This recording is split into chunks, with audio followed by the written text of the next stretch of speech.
Assalamualaikum warahmatullahi wabarakatuh. Perkenalkan, nama saya Agustina dari jurusan Manajemen Pendidikan Islam kelas MPI 12. Baiklah, saya akan mempresentasikan hasil kerja saya. Yang pertama yaitu siapa saja yang membutuhkan manajemen. Kemukakan pendapat Anda. Menurut saya, manajemen dibutuhkan oleh semua orang, baik itu kelompok ataupun organisasi, untuk mengatur dan merencanakan segala hal yang akan dilakukan untuk mendapatkan hasil yang terbaik di kemudian hari. Bukan hanya orang yang bekerja di kantoran atau semacamnya yang membutuhkan manajemen, tetapi pelajar seperti kita ini juga sangat memerlukan manajemen dalam memanage waktu kita mengerjakan tugas-tugas yang diberikan. Manajemen di sini diartikan sebagai tujuan yang efisien dan efektif. Kedua yaitu kemukakan, yang dimaksud dengan perencanaan dan mengapa suatu kegiatan atau lembaga atau perusahaan membuat suatu perencanaan. Baiklah, perencanaan sendiri adalah suatu proses menentukan hal-hal yang ingin kita capai atau tujuan di masa yang akan datang, serta menentukan berbagai tahapan yang perlu dilakukan untuk mencapai tujuan tersebut. Oleh karena itu, perencanaan sangat diperlukan dalam suatu kegiatan atau lembaga, perusahaan untuk mendefinisikan tujuan dari lembaga atau perusahaan tersebut. Membuat strategi digunakan untuk mencapai tujuan dari suatu kegiatan, serta mengembangkan rencana aktivitas kerja lembaga. Perencanaan merupakan proses yang penting dari semua fungsi manajemen, sebab tanpa perencanaan atau planning, fungsi pengorganisasian, pengontrolan, maupun pengarahan tidak akan dapat berjalan.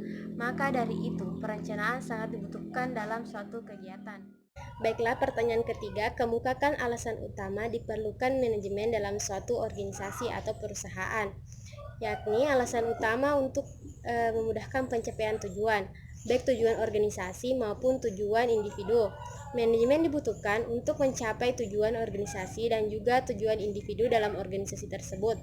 Semua bentuk organisasi di mana orang-orang bekerja bersama mencapai tujuan yang telah ditetapkan membutuhkan manajemen.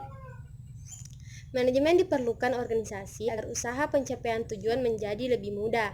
Keberhasilan suatu kegiatan atau pekerjaan tergantung dari manajemennya.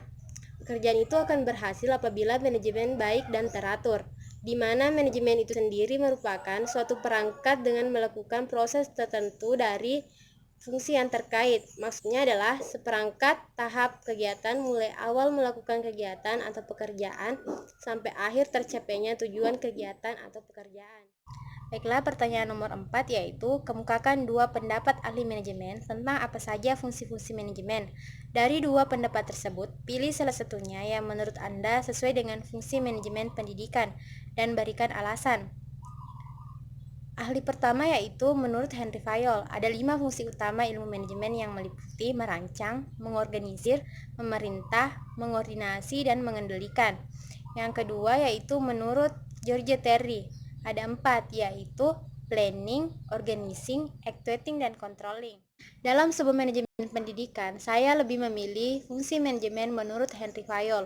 Bukan berarti fungsi manajemen menurut George Terry itu tidak bagus, melainkan teori manajemen menurut Henry Fayol lebih lengkap karena memang dalam sebuah manajemen itu harus meliputi merancang terlebih dahulu agar bisa memikirkan pertimbangan terhadap apa yang selanjutnya dilakukan mulai dari tujuan kemudian mengorganisir bertujuan untuk menata apa yang akan dilakukan, dan memerintah ini sangat berperan penting karena di sini merupakan pengarahan agar dapat dilaksanakan dengan baik. Dan memang pada manajemen pendidikan itu sendiri sangat dibutuhkan pemimpin. Selanjutnya koordinasi itu perlu untuk menyelaraskan pekerjaan, dan terakhir pengawasan ini bertujuan untuk melakukan peninjauan terhadap suatu usaha apakah berjalan dengan baik. Berdasarkan kasus di bawah ini, silakan analisis kemudian berikan solusi yang dapat dilakukan jika Anda sebagai kepala sekolah.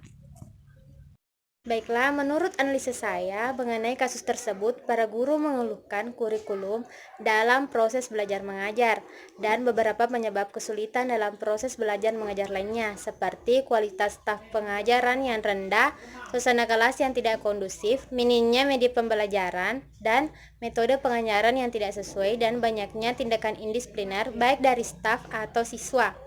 Solusi saya dalam masalah ini, jika saya bertindak sebagai kepala sekolah, saya akan menyampaikan kepada staf atau siswa untuk mematuhi aturan sekolah, dan para staf pengajar seperti guru perlu diadakan evaluasi dan penyampaian kepada guru untuk menambahkan ide-ide kreatif dalam metode pembelajarannya, agar siswa tidak merasa jenuh dalam proses belajar mengajar, dan staf pengajar juga harus selalu menjaga kemampuannya supaya kualitas pengajar semakin tinggi.